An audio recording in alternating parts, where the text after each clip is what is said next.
It's crunch time. It's almost the end of the season, and this is where things start to spice up. Almost like a garam masala.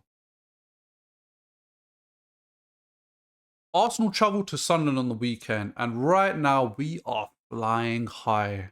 I'm not talking about Michael Jordan in Space Jam.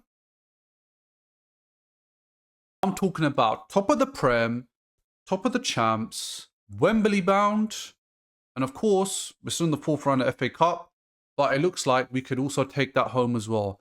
Things are just great as an Arsenal fan right now, but it does not stop here. We don't travel. Sunderland travelled to us on the weekend for a 3 p.m. kickoff for a nice Premier League fixture. But what will happen? That is the question. And that's the question we're going to answer today. Arsenal have been playing extraordinarily well in their last Premier League game. I don't think they played extremely well against Chelsea. I feel like there was a lot more that could have gone on, or a lot more that could have happened. But of course, the win and the 3 points is all that matters. So I need to stop being a little moaning Myrtle right now. I get it. We got the dub. That's all that matters.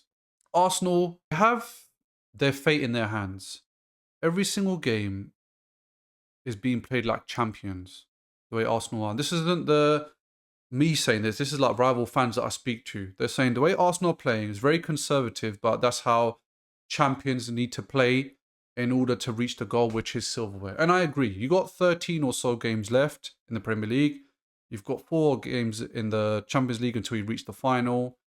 And I think Arteta's way this season is working because, look, we're already Wembley bound. So we can't really fault him. I think when we think of Arsenal, we think of 3-4-0 or like the Leeds game we had. We want that every single week, but that's not the case. Some games you expect us to breeze past players, and teams. Doesn't happen, but what matters is the points. Because come the end of the season when we lift up that silverware and I see you all at the parade, we're not going to care about how many goals we scored against Sunderland. We care about the silverware and the points we earned to accumulate that double handle and lift up in the air. I'm not trying to flex my biceps right now because I went gym, but you know what we mean.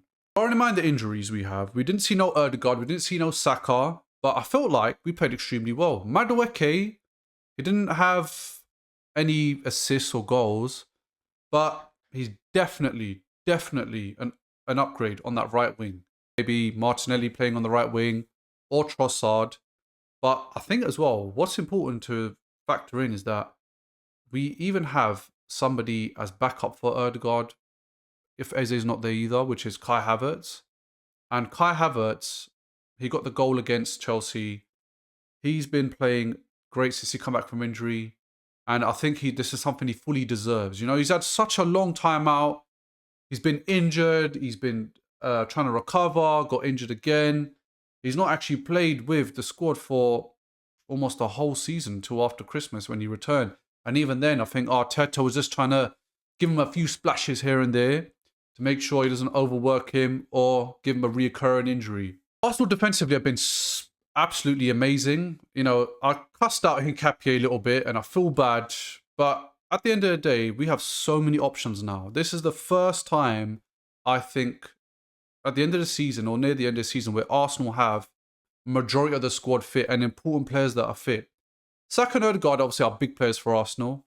Whether you agree about Ødegaard or not, or Saka, the way they've been playing this season, but I think what's nice to see is that with Saka being away and Ødegaard being away, we're still getting it done. And that is the most important thing.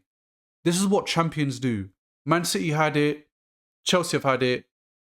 You know, if you look at other leagues, when the players go down, they're still performing and still getting wins. That is the most vital thing. And what is behind that success? It's depth.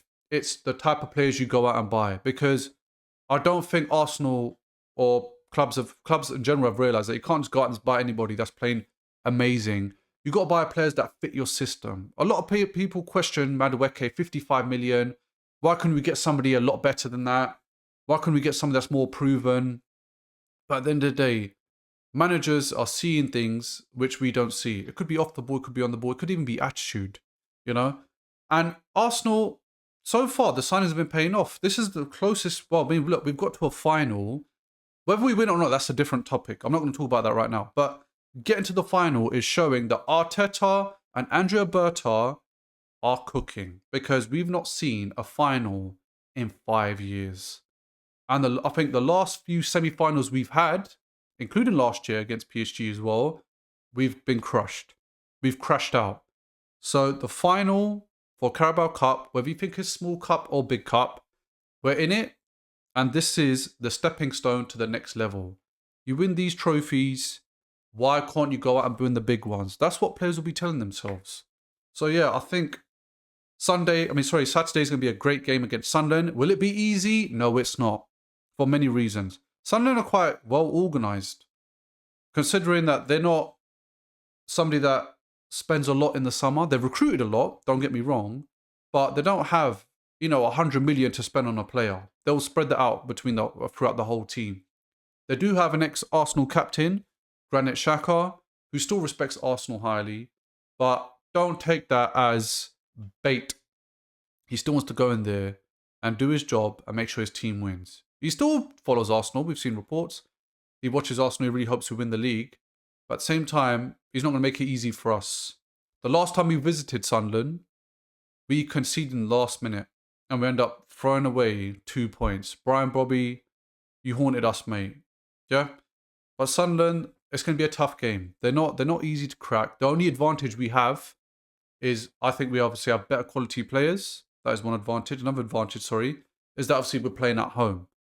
Arsenal sometimes are a bit complacent at home. And I think Man United was one of the games. And I'll keep talking about Man United. I'm like a broken record. But we've had such a great home record and Man United ended it. And I did not expect Man United out of all teams to end the record at home this season.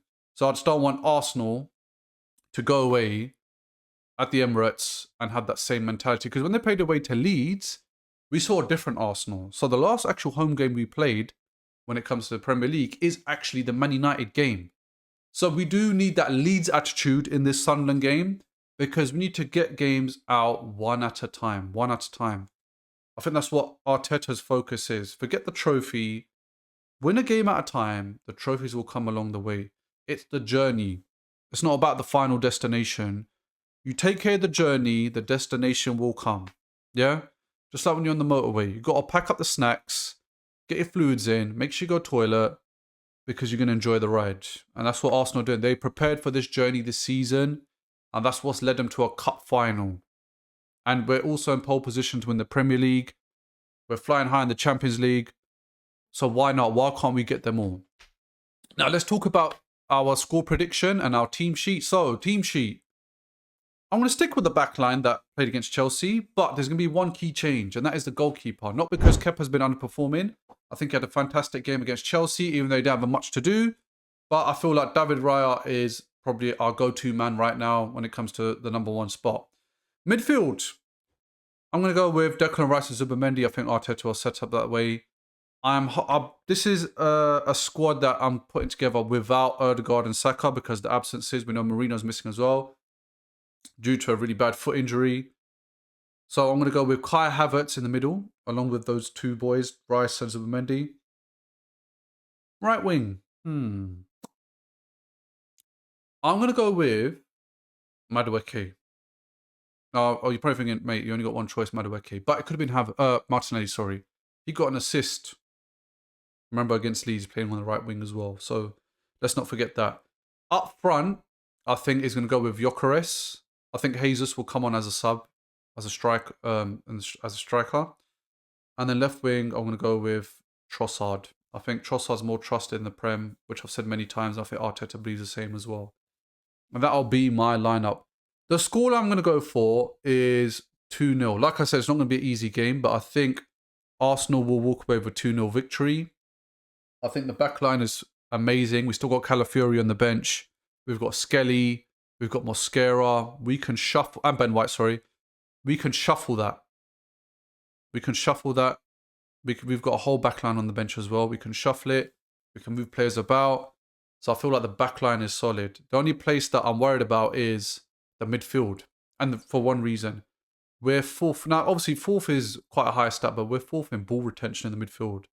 So ball retention is very important. But again, Arsenal, one thing I've noticed in the Chelsea game especially is They don't really go direct from midfield. It's very side to side. And I know why, to create an opening, but I want Arsenal to be more direct. That Leeds game, they were so direct. Scoring goals early, killed the game off. You don't allow teams to get back in. So we need to make sure we do that against Sunderland, because we didn't kill the game off when we visited Sunderland, and they end up biting us back in the backside, and then we end up walking away with just a single point. We've got a big cushion against Man City. We need to extend it further. They're having a torrid time when it comes to their points. They've got their tie with Newcastle tonight. So we need to make sure we take advantage. So yeah, that'll be my scoreline. My goal scorers will be, I'm going to say Gyökeres, because he's been firing in the Prem. He's unfortunate not to get a goal against Chelsea. But I think he gets more goals when Havertz plays. So I'm going to say Victor Gyökeres. And I'm going to say, who should I go for? I'm going to say a little cheeky Zubimendi. Yeah, why not? A little cheeky Zubimendi. So Gyökeres and Zubimendi. 2-0. I think that's a fair scoreline. But yes, I just want to say thank you so much for watching. Thank you so much for joining in with the watch-alongs. I'll be doing a watch-along against the Sunderland on the weekend, Saturday. Make sure you comment down below. Make sure you let me know your thoughts about how you think this game will go. And if we're going to slap up Sunderland and we're going to extend that Premier League and get closer to that silverware. Till next time.